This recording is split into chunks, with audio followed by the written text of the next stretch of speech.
Ito yung Chocolate Factory. Chocolate, the art of chocolate. So, papasok tayo. Meron siyang entrance ng $20, pero may kasama na yung chocolate.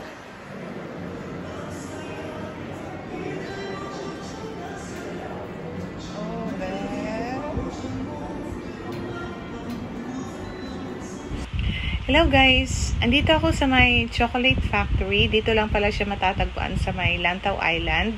Nadaanan ko lang siya kanina. So, lahat ng makikita nyo dito sa videos ko, ayan, puro mga chocolate yan. Na-design lang siya as mga, yung mga ganyan, yung nasa jar. Ayan. Mga chocolate lahat ang mga yan. Tapos, mamaya, papasukin natin yung loob. Titingnan natin. Ayan yung mga design. Ayan. Okay. May $20, 20 Hong Kong dollars na entrance.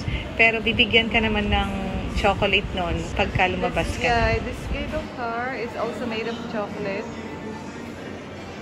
Eto guys, so nakapasok ako dito sa Chocolate Factory. So kung makikita nyo, yeah, everything is made of chocolate. So, tingnan mo tong saging. So, chocolate din yan. Avocado. Yan, durian. Made of chocolate yan.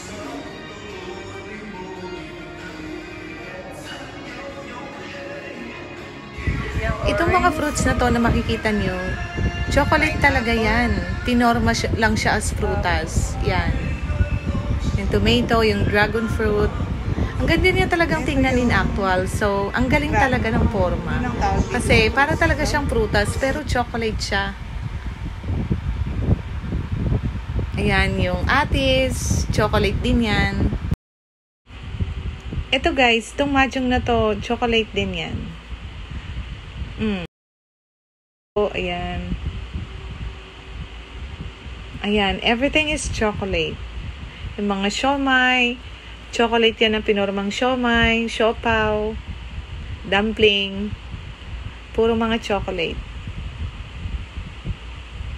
Ayan. Ayan, yung bag, chocolate yan, ang ganda. Yung pouch, at saka itong sandal, made up of chocolate. So, ang galing talaga guys ng pagkakaporma. Ang galing nila sa art. Ayan, yung Eiffel Tower na fake, chocolate din yan, kaya hindi mo siya pwedeng i-touch kasi madi-deform. Ayan. Tapos itong chandelier, sa maniwala kayo't sa hindi, chocolate din yan. Ayan. Ayan o, yung sandal, yung bag, yung pouch. Makikita nyo made of chocolate, pati yung mga kwintas na yan. Yung mannequin. Yan. Yan yung gold na kwintas. Chocolate din daw yan. Hindi nga ako makapaniwala kasi akala ko parang totoong kwintas. Pero hindi. Pinorma lang as kwintas. Pero chocolate talaga ang mga yan. Kahit yung mga pearl, puro mga chocolate. Ayan. Nasa lamesa yung formang cake, yung cupcake.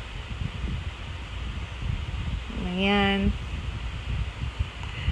Tapos ito guys, itong napakalaking parang rebulto. Ayan. Mannequin.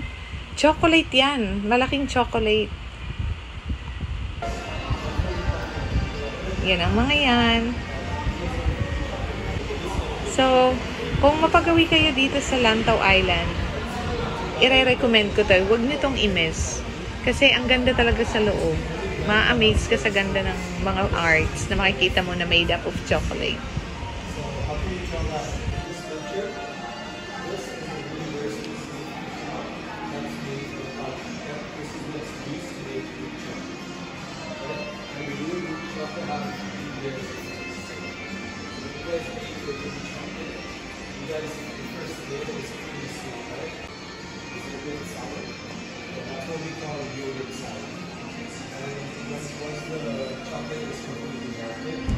Ayan guys, kung naririnig niyo yung background ko, meron siyang nag-tutor. Ayan. Ayan. Para siyang educational tutorial. Parang ganyan. Pero syempre may bayad naman. natuturuan ka nila kung paano gumawa ng art gamit ang chocolate. Yan, gaya niyan mga prutas. Paano ba gumawa ng art na mukhang prutas na made up of chocolate. Jar, ayan. Yung mga cupcakes. Ayan. Tuturuan ka naman nila lahat-lahat. Pero ang sabi kasi sa akin nung tinanong ko nung sa entrance, sa babae, mahal daw eh. Pero kung interesado ka talaga, pwede ka namang mag-inquire. Hindi ko lang natanong na kung magkano. Basta sabi niya parang nasa $1,500, Hong Kong dollars, mga ganun. Ayan. So, ito lang muna guys. Salamat sa panonood. At kung hindi ka pa nakapag-subscribe, mag-subscribe ka na. Abangan mo yung susunod kong video. Maraming salamat at hanggang sa muli.